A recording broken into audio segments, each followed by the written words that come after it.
महाराष्ट्र राज्य ग्रामीण जीवनोन्नती अभियान अंतर्गत ठाणे जिल्ह्यातील वरप कल्याण येथे नाविन्यपूर्ण निरुपयोगी जलपर्णीपासून उपयुक्त हस्तकला प्रशिक्षण व रोजगार निर्मिती प्रकल्प वीड टू वेल्थ अजय बहुउद्देशीय संस्था यांच्या मदतीने राबवण्यात येत आहे।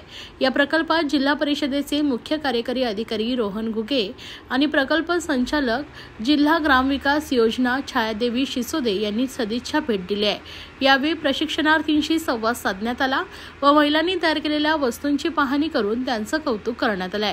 यावेळी बोलताना रोहन घुगे म्हणाले, समाजोपयोगी व संसार उपयोगी वस्तू बनवण्याची कल्पना सुचली आणि आज महिलांना हा जगण्याचा मार्ग मिळाला आहे। महिलांना स्वबळावर उभं करण्यासाठी हा रोजगार अत्यंत महत्त्वाचा आहे। ते पुढे म्हणाले, आपण तयार करत असलेल्या वस्तूंना बाजारपेठेत चांगली मागणी आहे। आपल्याकडे जलपर्णीचा कच्चा माल मुबलक प्रमाणात उपलब्ध आहे आणि तुम्हीच पुढाकार घेऊन या कामाला उंचावर घेऊन जाणार आहात। त्यामुळे भविष्यात आपले जीवन सुखकर आणि संपन्न होईल याची खात्री आहे।